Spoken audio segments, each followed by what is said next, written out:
खुलुमबाय बड' लेटेस्ट आपडेटआव बयखौबो बरायबाय। रादाबखौ फरायदों आं प्रमद खाख्लारिया। गिबि रादाबाव दङ भारताव आयेन बेरेखायै हाबफैनाय साथाम बांलादेशिफोरखौ गुवाहाटीनि कामाख्या रेलवे स्टेशनाव हमनो हादों।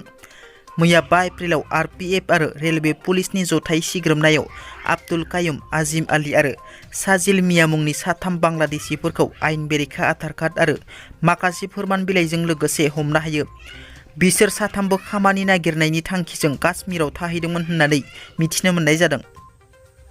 आसामनि बजालियाव सासे आइजोआ गावनि फिसायखौ खुख्रि सिखाजों दाननानै बुथारदों। बे जाथाया जादों बजालिनि भावानीपुराव। बिसिनि दाननायाव फिसाया जिउ गोमायो। निरन्जन बराखौ गावनि बिसि ज्योतिका बराया हराव खुख्रि सिखाजों दानथारदों। मिथिनो मोननाय बादिब्ला फिसाय निरन्जन बराया बिसि आरो फिसाजोखौ गोलाव समनिफ्रायनो खस्थ' होबाय थायोमोन। बेबादिनो थांनाय बुधबार हरावबो फिसाय निरन्जन बराया बिसिखौ देहायारि खस्थ' होयो। जाउनाव बिसिया रागा जोंखांनानै खुख्रि सिखाजों दानथारो।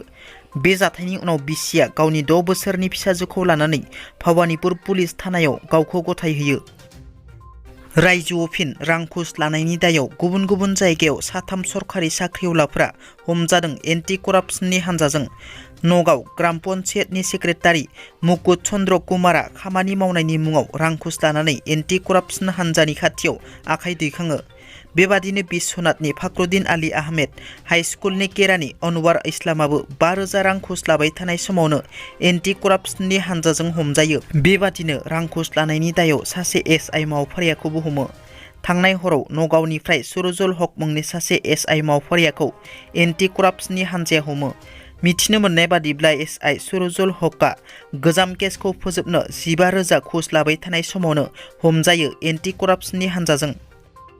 बड'लेण्ड गेस्ट हाउसआव बिटिआरनि गाहाय प्रमद बर'नि खौरांगिरि मेल। खौरांगिरि मेलनि गेजेरजों प्रमद बर' बिथाङा बुङोदि बिपिएफ सरकारनि बायदि खुन्दुं कम्बल राननानै राजखान्थि खालामोब्ला साननैनि गेजेरावनो फैसाखौ खरसा खालामजोबनो हायो। बिपिएफआ एसेबां गोलाव खुंथायाव थाबोनाय समाव बड'फा उपेन्द्रनाथ ब्रह्मखौ सनमान होनो रोङाखैसै। 17 बोसोर बिदेश बेरायनानै रंजा बाजा थाखा फैसा खरसा खालामनानै सम बारहोदों। 2003नि बिटिसि गोरोबथानि उनाव इएमएमसिएलएफोरनि थाखाय सेक्रेटारियेट मावखुलिनि अनगायै गुबुन इनफ्रास्ट्राक्चार गैयामोन।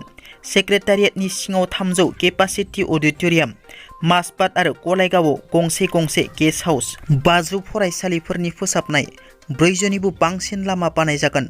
मोनफ्रोमबो बियाबाव दोंथामै समाजनि खामानि मावनानै रुंसारि जालांनाय सुबुंफोरनि मुङै लामा बानायनाय जागोन।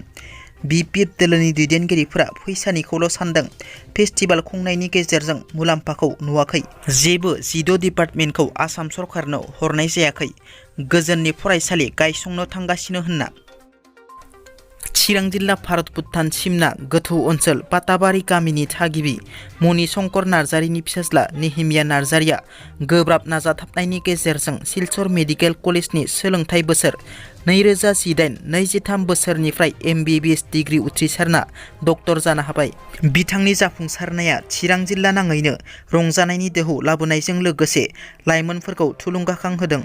मख'नो गोनांदि नेहिमिया नार्जारिया क'क्राझार इउएन एकाडेमि फरायसालियाव थाखो 11 आरो 12खौ सोलोंथाइ बोसोर 2016-18 बोसोराव उथ्रिसार जानानै सिलचर मेडिकेल कलेजाव एमबिबिएस डिग्री लादोंमोन।